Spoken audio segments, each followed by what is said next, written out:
کیا تو دیکھتا نہیں ہے کہ جب کوئی مرتا ہے تو اس کی لاش کتے بلے کھا جاتے ہیں؟ کیا تو دیکھتا نہیں ہے کہ جب کوئی مرتا ہے تو اسے بھڑکتی ہوئی آگ کے شعلے اڑا کر لے جاتے ہیں؟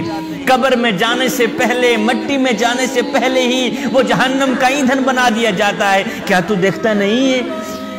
اے میرے حبیب کی امتی، آگے کی طرف دیکھ یا پیچھے پلٹ کر دیکھ، دنیا کے کونے کونے پر اپنی نظر پھیر کے ایمان سے بتا کہ جتنی عزت میں نے تجھے دی ہے اتنی کسی اور کو دی ہے؟ جتنا مقام میں نے تجھے دیا ہے اتنا کسی اور کو دیا ہے؟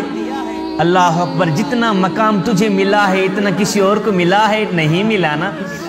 لیکن اے میرے حبیب کی امتی سن، جب تو مرے گا تیری عزت اس سے بھی زیادہ بڑھا دوں گا، تیرا مقام اس سے بھی زیادہ بڑھا دوں گا۔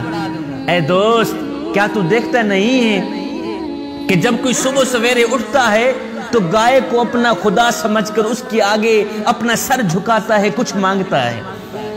کیا تو دیکھتا نہیں ہے کہ جب کوئی صبح سویرے اٹھتا ہے تو پتھر سے بنے بت کو اپنا خدا سمجھ کر اس کے آگے اپنا سر جھکاتا ہے، کچھ مانگتا ہے؟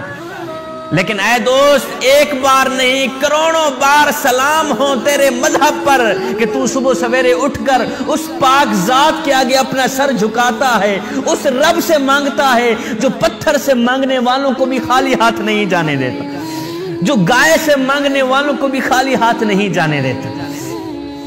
اے دوست، جو خدا رات کو درختوں کی ٹہنیوں پر بیٹھے پرندوں کو نیند میں گرنے نہیں دیتا، وہ تجھے اور مجھے کیسے بے یار و مددگار چھوڑ سکتا ہے؟ وہ تو آواز دے رہا ہے، او میرے حبیب کے امتی، میری رحمت تو بنی ہی تیرے لیے ہے، میری رحمت تیرا انتظار کر رہی ہے، ایک بار تو میری رحمت کی دہلیز پر قدم رکھ کر تو دیکھ، ایک بار تو میرے کرم کی دہلیز پر قدم رکھ کر تو دیکھ۔ وہ بخشش کی حد نہ کر دوں مجھے رب العالمین بھی نہ کہنا، بخشش کی انتہا نہ کر دوں مجھے رب العالمین بھی نہ کہنا۔